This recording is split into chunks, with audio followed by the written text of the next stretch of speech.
time, Oscar says to her. My grandmother always tells me not to wish my life away. I can't help wishing that I could have a proper birthday party this year though. My friends are all in Poland, so I don't really know who to invite. Haven't you made friends at school? Claire asks. Oscar blushes a bit and looks away. Not really.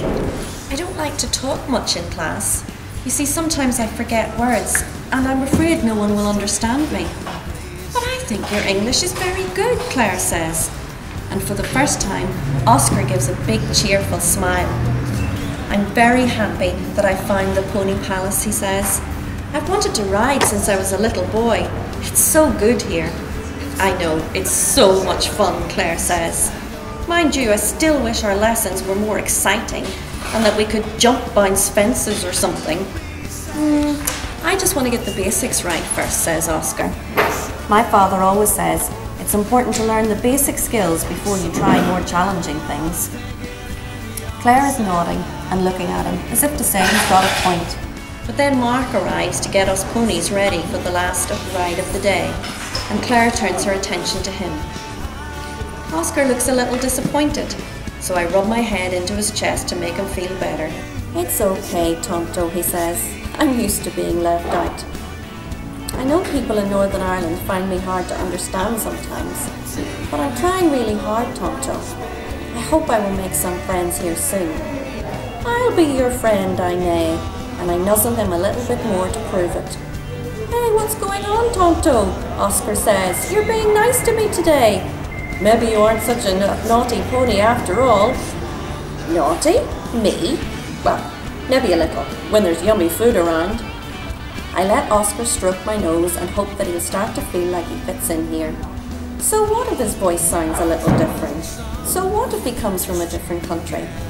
As a wise horse once neighed, why fit in when you were born to stand out?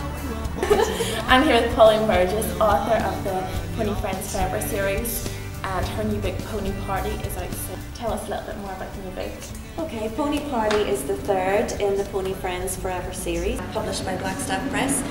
The books were inspired by my daughter's riding experiences at a riding stables between Carryduff and Saintfield. She started to ride there when she was 5, and it isn't actually just about the riding, it's about the fun and friendship and food that we experience and enjoy there every week. I really liked the diversity of the place. We became friends with people from all kinds of social, religious and cultural backgrounds, and it really became integral to our lives. Every Saturday our visit to Lessons Riding Stables. So as I say, this is the third in the series. Each book features 3 real, living, breathing ponies from Lessons Riding Stables, and 3 different human, child characters. This particular one features Oscar and Claire and Hannah. Oscar comes from Poland and he's recently settled into Northern Ireland, and he's trying to overcome the language and I suppose cultural barriers. Hopefully he gets there. I'm not going to give too much away in the book. So I'm very proud of it because this particular book features my daughter on the front cover. So Pony Party number 3. So you mentioned that ponies are based on real life horses. What about the storyline? What inspires you?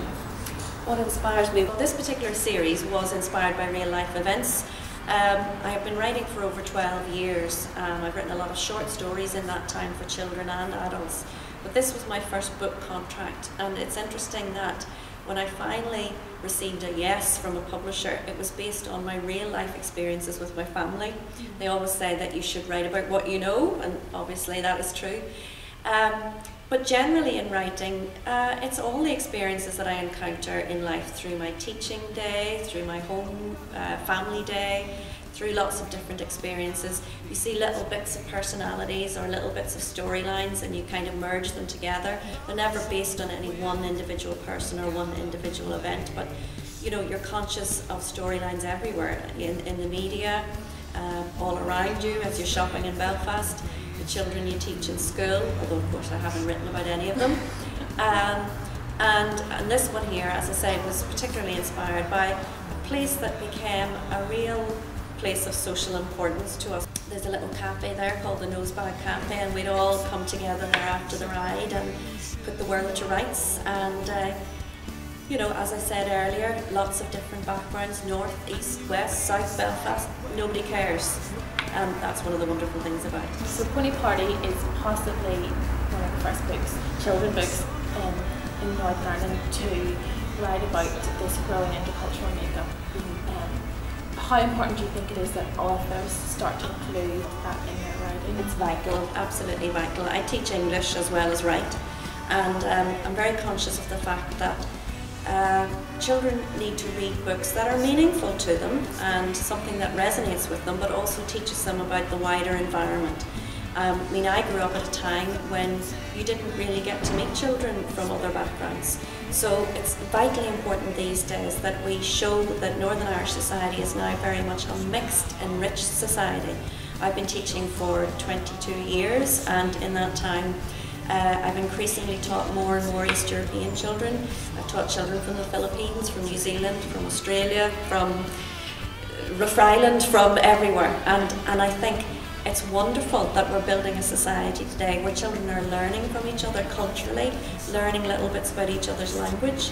My daughter, for example, attends an integrated school, and her friends have a very rich background of ethnic, social and religious backgrounds. And that's what Northern Ireland should be, that's what Northern Ireland is. And we need to reflect that in our books and in every walk of life. What's the greatest joy you've received from writing the Pony Friends Forever series? Well, I've done a lot of readings with the books. I've been out to lots of schools and lots of events. One day I was in Eason's in Belfast, and there was a primary school there from inner Belfast. Quite an eclectic mix of travelling children, Romanian children, etc. And they were the most attentive, engaged audience I think I've come across in the year and a half or so that I've been promoting these books. And one little girl was in P3, and she came up to me at the end and she said, are your pupils proud of you? And I said, I'm not sure, Katie, if they are or not. She said, well, if you were my teacher, I'd be proud of you. And she put her hand out and shook my hand and said, it was a pleasure to meet you. And I was really, really touched by that. You know, a little girl in P3 and with such an adult mind, and yet hadn't been exposed to a great deal of literature in her own life. So that day, I just felt that the children and I were really engaged through a lot of stories. We talked a lot about the oral traditions, fairy tale stories and so forth, because many of them haven't read so many books. You know, but stories are stories. And I just felt really touched by her honesty and her integrity, and hopefully I'm going to go and visit the school very soon. Who out of all of your characters would you most like to spend time with?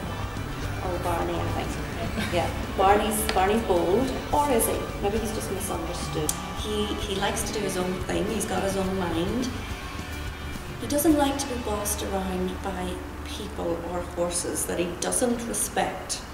But if it's someone like Kate who owns the riding stables, yes, he will listen to her and he'll listen to the voice of reason. But he likes to do things differently, and I admire him for that. What did you enjoy reading when you were 8 or 9?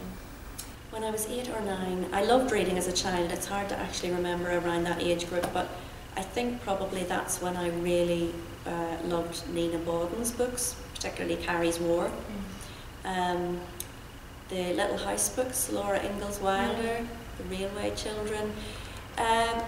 Basically, when I think about it, a lot of those books did celebrate diversity. The children very often reached out to someone who was marginalised or kind of on the periphery of society. It wasn't a conscious thing, but something seemed to appeal to me about that.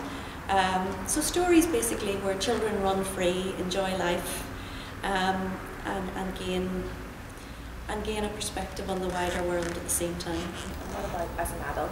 What's your favourite book now? Again, that's hard, but Small Island by Andrea Levy has to be up there. Now, I've loved the book since it came out, but I actually do also teach it as an A-level text. It's a book about the Windrush and the Jamaican immigration into Britain after the Second World War. And basically it tells the story of 4 different main characters and how they adapt to their new lives in London. It tells the story through 4 different narrators' voices, which I really like. and maybe subconsciously that inspired me to use 3 different narrative voices in this, because when you have different narrative perspectives, obviously you're getting the story from different points of view.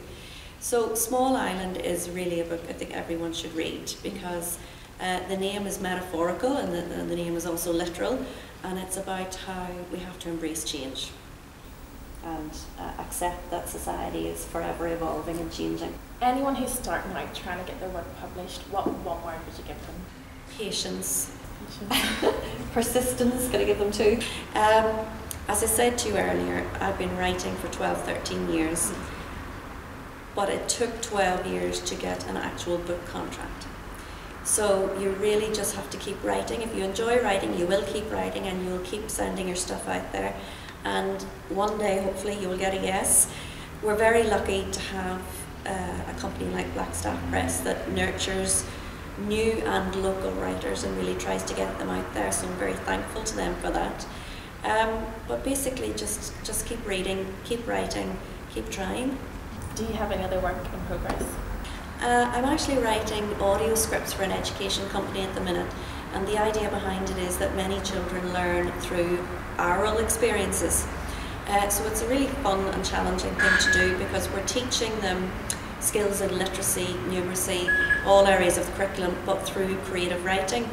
So they wear headphones, they listen to the scripts, they become a participant narrator, they become interactively involved in the scripts, so that's quite exciting.